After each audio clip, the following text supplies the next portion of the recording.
جس شخص کی باطنی کیفیات یہ ہیں، اب نوٹ کر لیجئے، جس کو ہم نے ان 3 آیتوں میں پڑھا، اللہ کی ربوبیت پر دل ٹوٹ گیا، اللہ کی رزاقیت پر دل ٹوٹ گیا، وہ رزق ہم پہنچائے گا،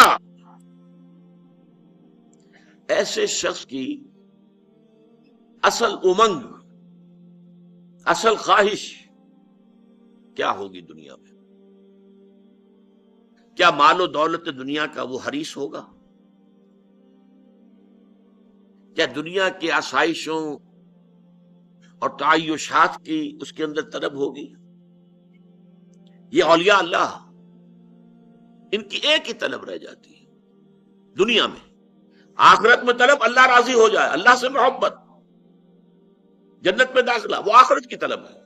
دنیا میں صرف ایک طلب ہوگی، میں جتنے بھی زیادہ سے زیادہ لوگوں کو اللہ کے راستے پر لا سکوں، جو بھٹکے ہوئے ہیں، بھولے ہوئے ہیں، سوئے ہوئے ہیں، مدہوش ہیں، مال مست ہیں، حال مست ہیں، ان کو میں اس مستی کی کیفیت سے نکالوں، غفلت کی کیفیت سے نکالوں، ان کا رخ سیدھا کروں، وہ بھی اللہ سے محبت کریں، وہ بھی اللہ پر ایمان لائے، ان کا بھی قلبی رشتہ اللہ کے ساتھ استوار ہو جائے۔ یہ ہوگی ان کی اصل طلب، یہ ہوگی ان کی اصل خواہش۔ دنیا کی کسی اور شے کے لیے کوئی بھاگ دوڑ، میں اپنا وقت صرف کروں تاکہ دنیا کی کچھ آسائشیں حاصل کر سکوں، کیوں نہ وہی وقت صرف کروں کہ اللہ کے کچھ بندوں کو اللہ کے سیدھے راستے کی طرف بلا لوں۔ میرا اپنا وہی وقت ہے نا۔ میں اگر تعیشات کی فکر کروں گا تو کچھ وقت لگانا پڑے گا، محنت کرنی ہوگی، کچھ کمانا ہوگا، کما کر میں اپنے لیے عیش کے سامان فراہم کر سکوں گا۔ یہی میرا اصل سرمایہ، میرا وقت ہے۔ اس وقت کو کیوں نہ میں لگاؤں کہ کچھ اللہ کے بندوں کو سیدھی راہ پر لے آؤں۔ حضور نے فرمایا ایک مرتبہ حضرت علی سے رضی اللہ تعالی عنہ، یا علی ان یہدی اللہ بک رجلا واحدا خیر لک من حمر النعم، اگر اللہ تعالیٰ تمہارے ذریعے سے کسی ایک انسان کو بھی ہدایت دے دے تو یہ تمہارے لیے سرخ اونٹوں سے بڑی دولت ہوگی۔ عرب کی اصل دولت اونٹ، نر اونٹ ہو، جوان ہو، کیا کہنے ہیں، مادہ ہے، گابن ہے، کیا کہنے، بڑی دولت ہے۔ اور سرخ اونٹ جو ہے ان کے ہاں بہت قیمتی شمار ہوتا تھا۔ ان یہدی اللہ بک رجلا واحدا، ہدایت دیتا اللہ، تم نہیں دے سکتے، تمہارے ذریعے سے اللہ ہدایت دے دے، یہ ہے اگر الفاظ۔ حضور اپنے بارے میں فرماتے ہیں اللہ معطی وانا قاسم، دینے والا، عطا کرنے والا صرف اللہ ہے، میں تو تقسیم کرنے والا ہوں۔ انا القاسم، تقسیم کرنے والا، معطی، عطا کرنے والا، دینے والا وہ اللہ ہے۔ داتا وہ ہے اور کوئی داتا نہیں، داتا ایک اللہ ہے، دینے والا وہ ہے۔ انا القاسم، میں تقسیم کرنے والا ہوں۔ ہدایت اللہ دے گا، لیکن تمہارے ذریعے سے تم ذریعہ بن جاؤ اس کی ہدایت کا، تو یہ تمہارے لیے سرخ اونٹوں سے بہتر ہے۔ دیکھیے اس میں ذرا تھوڑی سی بات سمجھ لیجئے، یہ جو نقشہ ہے یہ ہمارے صوفیاء کرام اولیاء اللہ پر 100% راستہ تھا۔ شیخ معین الدین اجمیری کیا کرنے آئے تھے یہاں؟ کوئی ایکسپورٹ امپورٹ کا کاروبار کرنے آئے تھے؟ جائیداد بنانے آئے تھے؟ علی حجویری رحمۃ اللہ علیہ تو اس وقت آئے ہیں یہاں جہاں پہلے یہاں مسلمانوں کی حکومت قائم ہو چکی تھی۔ اس اعتبار سے ان کا یہاں آنا اتنی بڑی بات نہیں ہے، مسلمان حکومت پہلے قائم تھی، یہاں آ گئے، بیٹھ گئے۔ اور معین الدین اجمیری یہ اس وقت گئے ہیں جبکہ راجپوتانے کے اندر این راجپوتوں کا اجمیر، وہاں تو ہندوؤں کی حکومت ہے، رائے پتھور کی حکومت، وہاں جا کر بیٹھا اللہ کا بندہ۔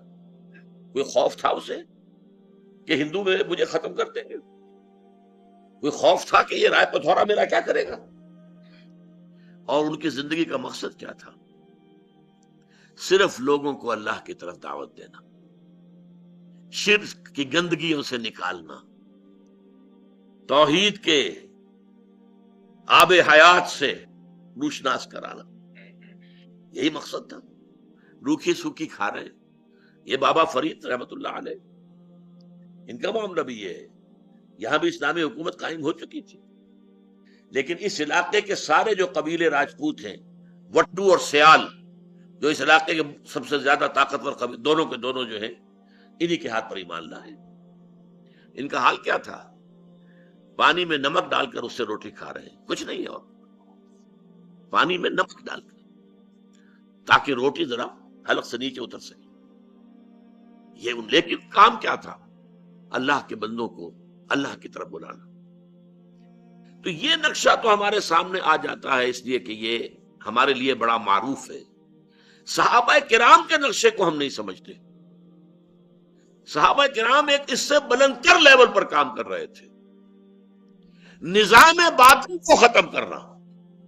ایک ہے افراد کو دعوت دینا، ایک ایک فرد افراد ٹھیک ہو جائیں، ان کے عقائد ٹھیک ہو جائیں۔ ایک ہے غلط نظام جو سر کے اوپر مسلط ہے، باطل کا نظام جو غالب ہے، قائم ہے، نافذ ہے، شہنشاہیت، قیصر روم کی شہنشاہیت، کسرا ایران کی شہنشاہیت، اس کو ختم کرنا۔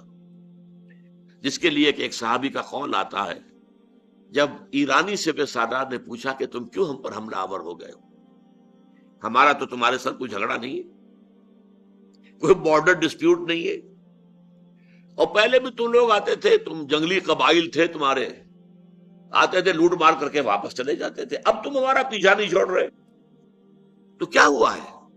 تمہاری جو کیفیت بدل گئی ہے، essential چینج تمہارے اندر آ گئی ہے، you have changed altogether. How come؟ کیسے ہوا ہے؟ اس پر جواب دیا گیا، انا قد ارسلنا۔ دیکھیے پہلے ہم خود آتے تھے، اب ہمیں بھیجا گیا ہے۔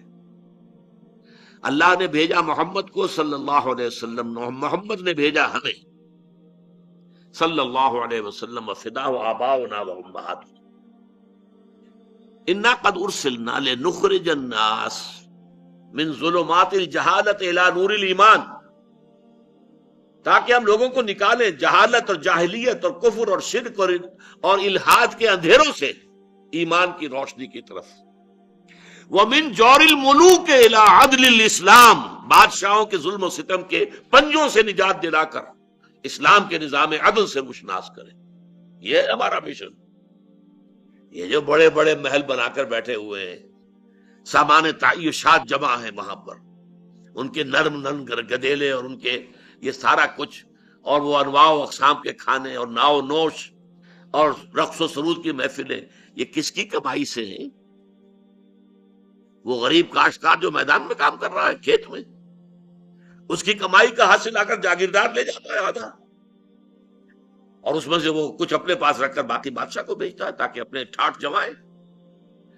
ان کی کمر ٹوٹی جا رہی ہے، ان کے بچوں کے لیے بنیادی ضروریات نہیں ہے، سال بھر کے دانے بھی نہیں بچتے ان کے پاس، اور ان کا حال یہ جو ظلم ہے، ظالمانہ نظام ہے، اس نظام کو ختم کر کے، اور وہ عادلانہ نظام جس میں عمر فاروق بیٹھے ہوئے نظر آئے کہ چٹائی پر بیٹھے ہوئے، نہ کوئی محل ہے، نہ کوئی گدیلے ہیں، نہ کوئی مور چھل ہے، کچھ نہیں،